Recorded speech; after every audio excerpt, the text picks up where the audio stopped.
We've got some people sitting in the dark out there. PG&E is working on restoring power to some 1,700 customers this morning. Fremont fire officials say 3 men working on a propane tank are lucky to be alive this morning. The men were doing repair work on a Fremont home, but instead did thousands of dollars of damage to it. And the weekend storm didn't have as much punch as we thought it would, but that doesn't mean we're in the clear yet. A series of new storms is headed our way.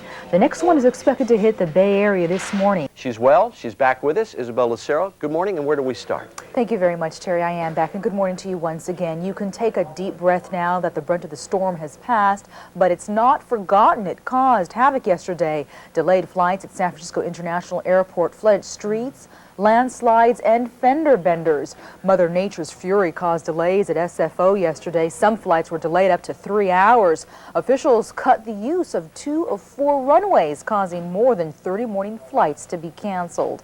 And a mudslide on Interstate 580 in the Oakland Hills had cars literally floating. The mud came gushing out of the Gallagher and Burke quarry. It happened so fast that several people had to be rescued from their cars. One elderly woman was sitting waist high in mud and water but was not hurt. Westbound lanes of 580 were eventually opened. And in Watsonville, conditions were so bad, mandatory evacuations went into effect. The rain came so fast yesterday afternoon, the Corralitos River was spilling over its banks. More than 20 residents were evacuated from a nearby labor camp. They had only a few minutes to grab their things and leave. Nearby businesses were also flooded. And in Santa Cruz County, flash flood warnings also prompted an evacuation advisory yesterday, but it fell on deaf ears. Some residents just didn't want to leave. They got around 5 inches of rain. The stormy weather still has more than 25 people who live in the rugged terrain without power this morning. PG&E officials say power should be restored sometime today. Illegal immigrants who want to better their lives by getting a college education will have to dig deep into their pocketbooks and pay a very high price for it. A new state ruling will now require illegal immigrants to pay higher fees if they want to attend a Cal State university.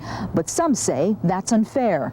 Claire Swartz with the California Rural Legal Assistance says illegal immigrants pay the same taxes that California residents pay, and they too should have access to the public services and programs they've paid for. CSU officials estimate that nearly 1,000 illegal residents attend the university's 20 campuses, paying yearly fees of about $1,800. But now the cost is a little more than 4 times higher. Illegal immigrants will have to pay around $7,800 a year.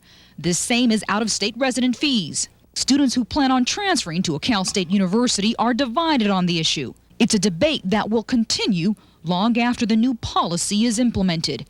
In Monterey, I'm Isabel Lucero, KCCN Central Coast News. ¿Cuánto tiempo tiene aquí, Vicente? Every year, thousands of illegal immigrants cross the border looking for a better life, the American dream. Instead, many find themselves living in substandard conditions and taking jobs that most Americans don't want. While these faces are expected to become the majority in California by the year 2000, they are not welcomed by some. I'm working to deny state services to illegal immigrants. Enough is enough.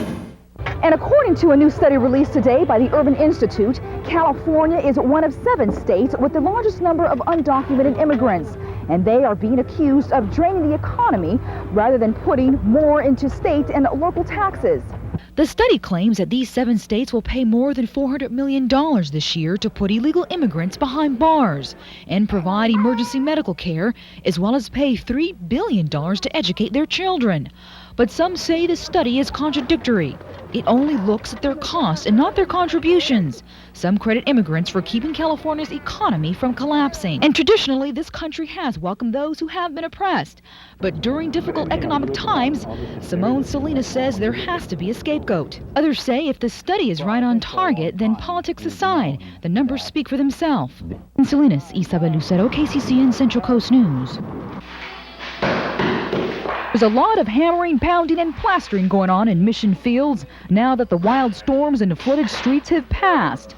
The sunny weather has contractors working in full force. But there's a damper over this neighborhood. Unlicensed contractors have been making their rounds. But the Hale family turned away contractors who knocked on their doors, whether they were legitimate or not. They say seeing their home sitting in 2 feet of water was devastating enough, and they did not want to make any rash decisions. That's just one of the tips that these contractors say homeowners should follow.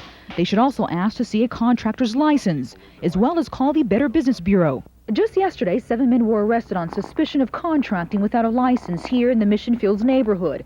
And the families here who were devastated by the flood say they literally depend on contractors for helping them put their lives back together. That's why Leo Grass with the Pacific Construction Company gets angry when unlicensed contractors come in and offer work for less money. Work that is guaranteed by experts who are licensed and insured. Here in Mission Fields, I'm Isabel Lucero, KCCN Central Coast News. One of the most interesting ways that they're different is with their stomach. Do you know how many stomachs a sheep has? Well, Delia Rivas has the answer. Sheep has 4 stomachs, and sheep's wool is used for many things. They use them for gloves, they use them for jackets sometimes, and use them for hats. That's what these 3rd and 4th graders from around the Central Coast learned about today, as well as all sorts of things pertaining to the agricultural industry. The 6th annual event, Farm Day that is, gives these kids a chance to take the classroom outside.